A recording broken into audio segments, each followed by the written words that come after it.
Hello friends, yesterday was free comic book day. I wanted to make this video yesterday too, but we got busy doing family stuff, so that's always important. But we went to Kelly's Comics in Great Falls and we got a slew of great things, but let me show you what we bought first. As a bonus item, we got this Pop Funko. They had a Beast one, but I pulled out the Gambit one and I came across this beaut, and if you see, there's Kate Pride back there. So I was like, well, gotta get it. There was a moment where I saw this corner. I was like, could Kate be on the other side? But no.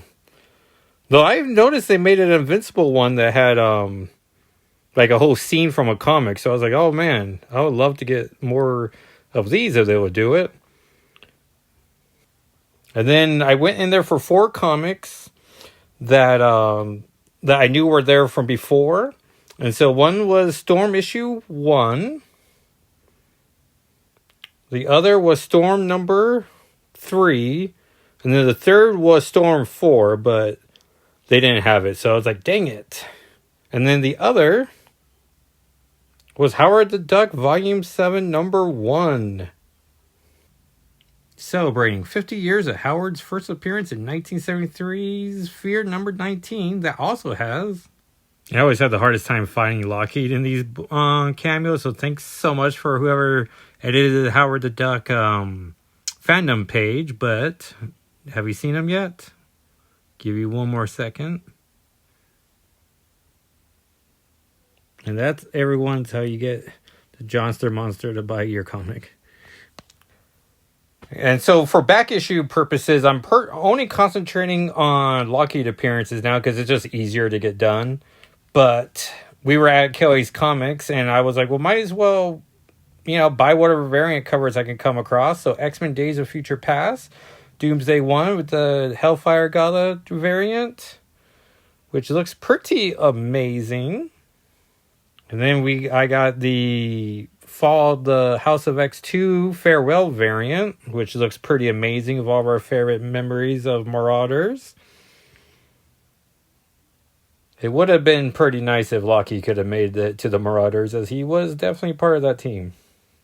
And then we got Immortal X-Men variant for number 13, and Stormbreakers, the next generation of the artists, with this nice origin issue of Emma and Kitty from Uncanny X-Men 129. So, pretty great cover.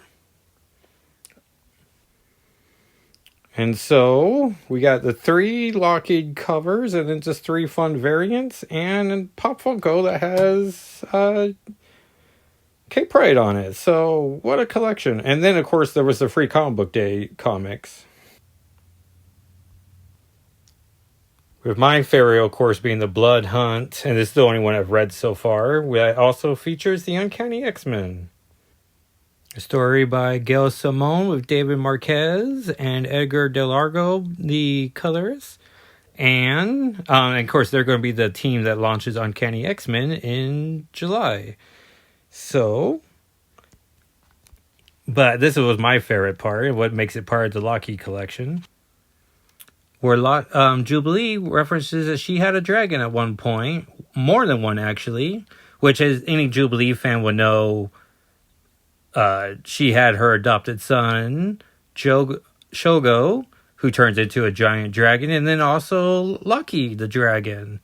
So pretty great, and then I had a tweet at Gail Simone for how nice she was for including a Lockheed reference, and then she responded with a fun, well, it's 2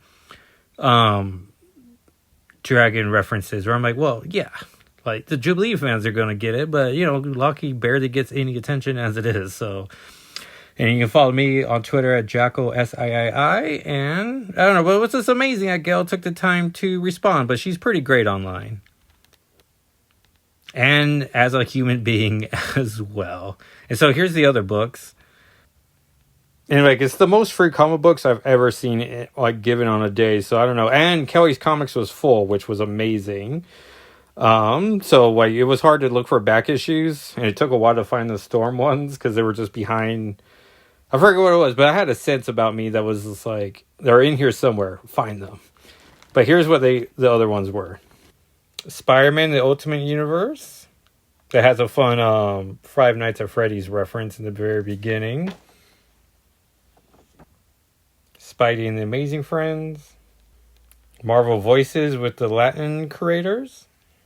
This giant size Encanto comic. That was nice. Oh yeah, and they did this thing, maybe they always do it, but green labels meant all ages, and blue meant everyone, and red was adult.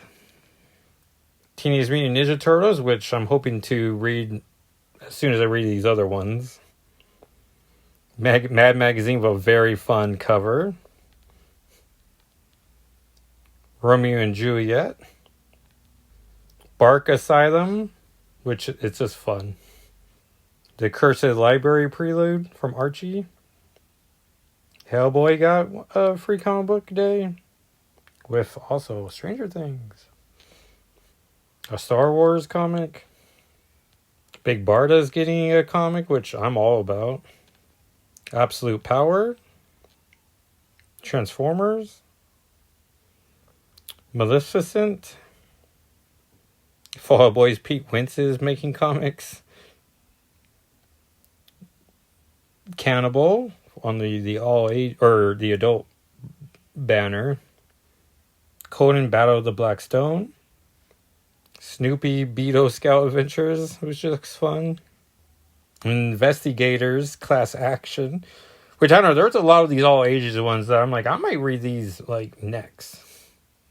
Because whenever people ask for like free comic book day success stories, I'm always referencing Amelia Rules and how like I read that one and immediately bought the 3 graphic novels that were out. So I don't know. I think it works, as long as you give them a chance. So this is Katie Cat Sitter and Max Meow. Doctor Who, the 15th Doctor. And one of the ones I always look forward to is the Overstreet Guide to Collecting Comics, as there's usually some fun articles in there where I'm like, oh man, I should really buy this magazine. The Night Librarian, which sounds very familiar, so I'm looking forward to seeing why that does. Unicorn Crush. Another Phoebe and the Unicorn Adventure, which is fun as it hints at, hey, if you like it, there's more to it. The Loud House, which I guess is a cartoon on Nickelodeon. Ultra Duck. Asterix, which I'm pretty sure is an older book, right? Because it looks very familiar. Boombox 10th Anniversary. The Awakening. Young Jedi Adventures. Pokemon. I Lie Popeye. Monster High, which rhymes now that I'm saying it aloud. Far Cry Call the Herd, which not adult, so that's interesting. And then I'm reminded that I could have bought Fallout or Far Cry 3 for like $3 once and should have done it. Regretted not doing it. Still regret it. I should add it to my list of games to track. Stories from the Atlas Comics Library. Initial D. The Valiants, excuse me. The Worlds of James Tilian IV, which also sounds familiar. Flash Gordon. It took me this long to realize I should have been doing that the whole time. One Piece. Cursed Verse. Atchaman.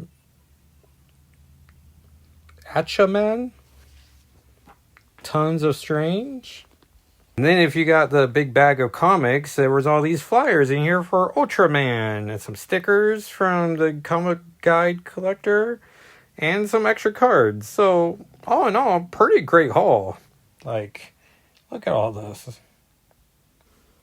So next time you're in Great Falls and want some comic books, I highly recommend Kelly's Comics. And I know there's a comic book store in Bozeman and Missoula. And maybe when we go to the Pink concert in Missoula this summer, we can stop by that one because it's been a couple years. And I remember it being a good store. But I don't know. Whenever I think comics in Montana, I think Kelly's Comics in Great Falls. So thank you for them for putting on such a good, organized Free Comic Book Day, and thank you all the companies that come together to make Free Comic Book Day a thing. And I gotta work on this part of it, but I will. But if you would like and subscribe, and I will catch you online. And feel free to listen to Shadow and Flame with Magic, the podcast, as I like to think we're doing some good work over there. All right, everyone, bye.